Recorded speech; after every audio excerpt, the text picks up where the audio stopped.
device at Spreaker.com/Bearcat Radio, and the games can be accessed live or replayed anytime after the game is final. You can also go back and enjoy all the past shows we've had from Buffalo Wild Wings and the game against John Battle, also the Tennessee High game. So anytime you want to go back and listen to a play or something, feel free to. That's one of the nice things about having it online like we have it. And let's go to the last game recap. 34-20 loss to Tennessee High. It was the 101st edition of the VT game at Gene Malcolm Stadium. It was a tightly contested duel in front of a packed house there on the Virginia side. Vikings won the toss, elected to receive. The Bearcats forced a 3-and-out and promptly drove the ball into the end zone. 83 yards and 12 plays, capped off by a 1-yard touchdown run by Aaron Rose. They got the lead, and on the next drive, the Vikings they got the lead on the Vikings for the second straight year, went up 7-0. The next drive, Tennessee High would tie the game on a 17-yard touchdown pass, and the first quarter would end in a 7-7 tie. Tennessee High would open up the scoring in the second half on a 27-yard field goal. Lane Carroll of the Bearcats would knock in a 34-yarder to deadlock the game at 10, and then really the swing play of that whole game late in the second half with less than 30 seconds to go, late in the second quarter that is, with less than 30 seconds to go, the Vikings would connect on a touchdown pass of 30 yards as Ryan Gibson broke a tackle and switched direction and made it into the end zone. Going into the half, Tennessee High led 17-10, and it was the first time this season that Virginia High trailed at the half, so that was an interesting note going into that halftime. Virginia High received to open the third quarter, but Jamie Lathrop was intercepted inside the 15-yard line, and the defense was able to make a stop, held them to 3 points, but Tennessee High still able to get some cheap points. They went up by 10. They were able to force a field goal, went up 20-10 there coming out in the third quarter after the interception. The following possession, Aaron Rose would burst up the middle, break free from 50 yards out to cut the game back to a 3-point game, 20-17. That was 2 touchdowns on the night for Aaron Rose. Both of those were rushing. One was late in the third, the other in the middle of the fourth. Virginia High would kick a field goal to make it 27-20 after Cortland Carter was able to get a score there in the middle of that quarter. And then they scored again, Carter did later in the fourth, made it 34-20 final. So really just not enough in the end for Virginia High to finish them off. 34-20 was the final. Jamie Lathrop finished with 93 rushing yards, 11 for 21 passing, 133 yards through the air, 2 interceptions. Aaron Rose led the Cats with 97 yards rushing on 14 carries and 2 TDs. Lane Carroll went 2 for 2 on field goals, knocked them through from 44 and 22 yards. Tennessee High was outgained by Virginia High. 395 total yards for the Bearcats, and they scored first for the third straight game here in 2017. 43 rush attempts for the Bearcats, 262 yards rushing against Virginia High. So a lot of good things to come out of that game, even though the score didn't line up right for us. And, you know, like I said earlier, just to score right before the half, the rollout by Tanover Bay, just able to get away just for that much longer, able to find the man downfield, able to find the man who's also in the end zone. Just a lot of what-ifs there in that game in that first half. The way the first half ended there for us, but just a great all-around game by the Bearcats. Really hard-fought effort, and you can't sneeze at that at all. Yeah, I felt like the game really hinged on that play right before halftime, and we were really playing from a touchdown down after that. So again, a great afternoon for football here at Wise Central High School. Let's look at tonight's games in the Southwest District. The Graham G-Men have the week off after a well-deserved off week at that, after an overtime win against Giles last week. They're 2-1 on the year. The Blacksburg Bruins are on the road. They'll face the Richlands Blue Tornado as they'll try to bounce back after that loss at Union back on week 2. Of course, Richlands coming off a bye week last week. Tazewell, after their first win of the year, they travel to Marion, the 3-0 Scarlet Hurricanes, in a Southwest District game, the lone district game of the year. It's Tazewell's third district game in 4 weeks so far. So talk about a rough stretch for Tazewell, and they're looking for an upset tonight over the Scarlet Hurricanes. Especially with the way it started for them, too, already starting out 0-2 out of the gates in that conference. And their one win, of course, came out of the district last week over Riverview, a 40-26 win. Lebanon is on the road. They're at John Battle. The Pioneers are 2-1, facing the 1-2 Trojans.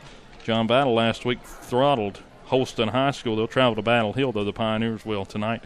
And Virginia High, Wise Central, 2-1 teams going at it. Both teams sharing the same record.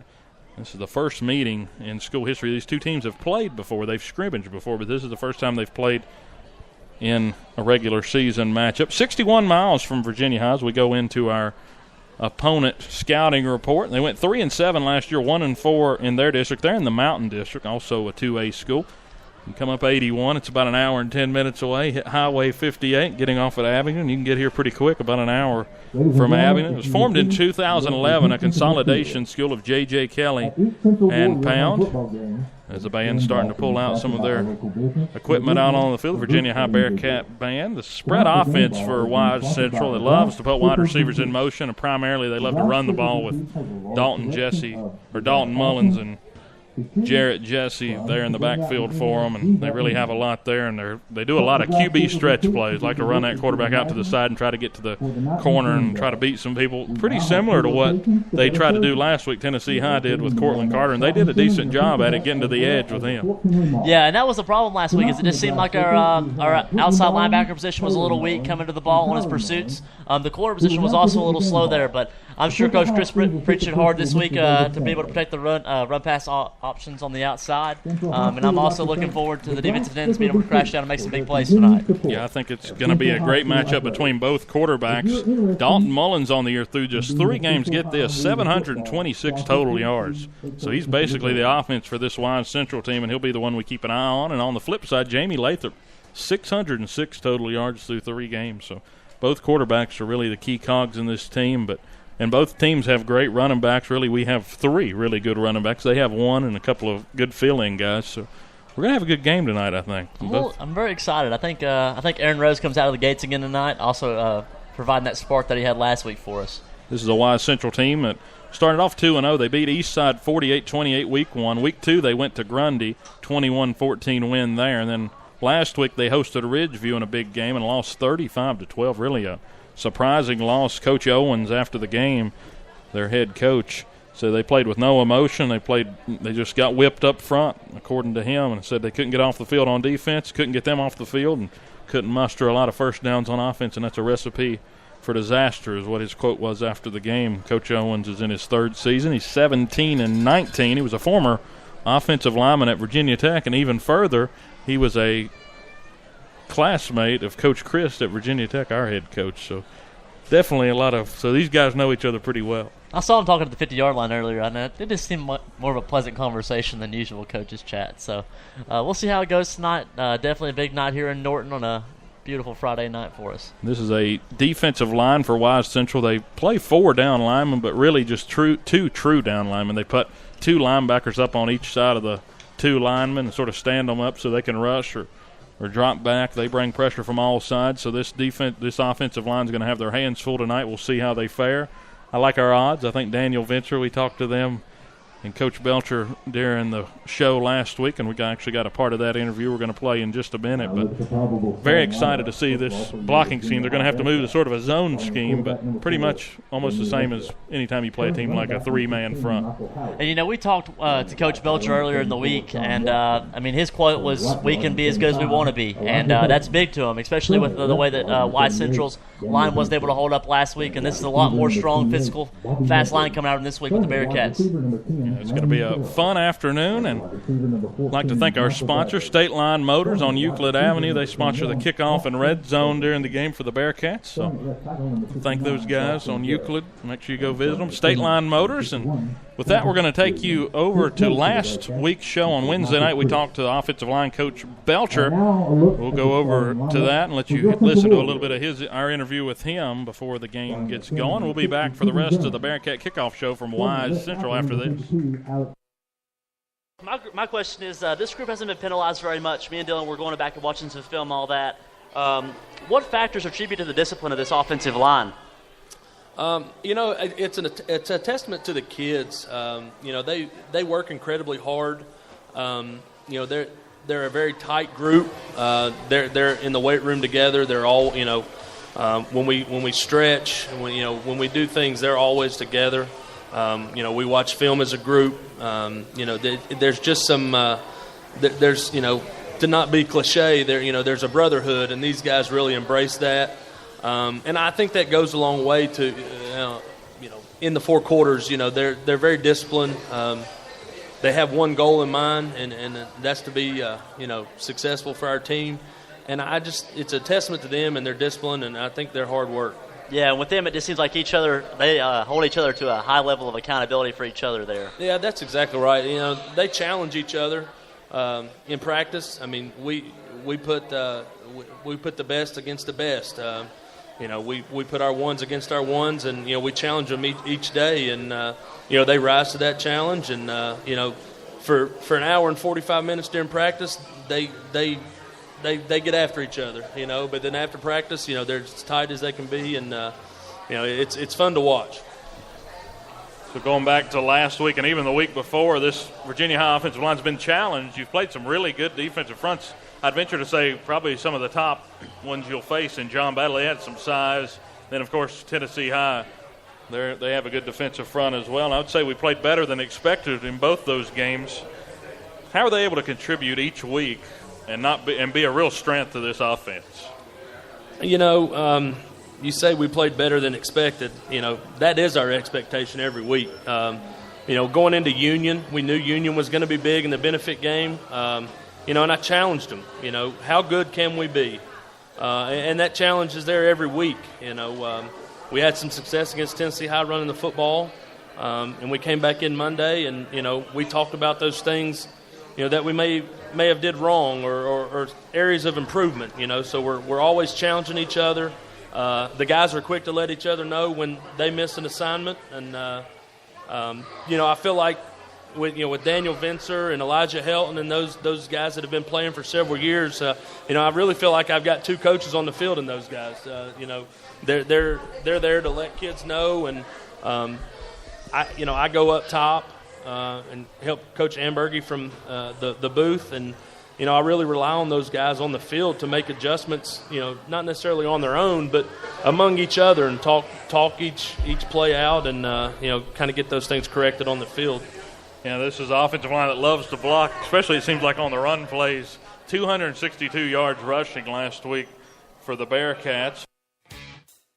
You're listening to Virginia High Football on Bearcat Radio on Spreaker.com.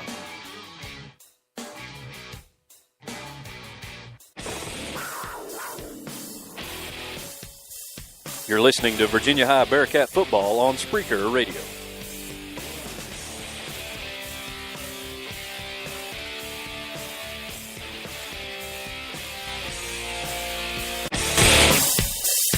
Can't get enough of Bearcat sports? Come to Buffalo Wild Wings at the Falls every Wednesday at 6:30 for the Bearcat Sports Chat. The voice of the Bearcats, Dylan Hutton, will talk with various Virginia High coaches and athletes each week on the radio, on location from Buffalo Wild Wings off Exit 5 in Bristol. Come enjoy wings while watching the show or listening right here on Spreaker.com. Bearcat Sports Chat, 6:30 p.m. at Buffalo Wild Wings at the Falls. Go Bearcats! Alvin and the Chipmunks want to remind you to keep bacteria in food from making you ill with 4 simple steps. This will be a walk in the park. Clean.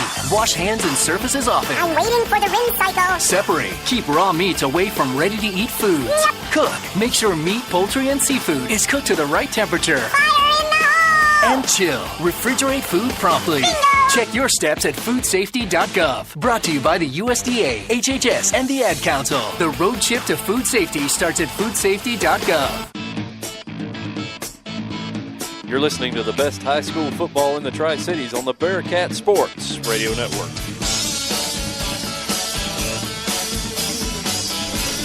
Welcome back to the Bearcat Kickoff Show, live from Wise Central High School. Cloudy afternoon here. It's a little bit of overcast. Sun trying to peek out over the western side of the stadium. We're about 5 minutes until kickoff. We're glad you were able to join us this afternoon in case you weren't able to make the trip from Bristol, and that's why we're here. It's definitely a fun time to be over here. And we'll go over to Mark real quick and talk about some players to watch this afternoon.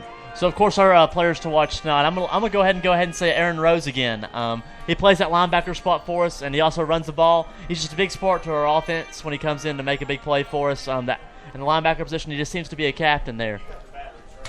And Aaron Rose and this defensive Coach Belcher coming in, getting ready to go up to the perch. It's definitely a good view up there when you look over to the western side, as I said. But Yeah, this defense is going to be stressed today, and all the option stuff. Watch out for not really the option stuff, but the motion. Can't get tied in. Can't be looking for the big hit. You've got to play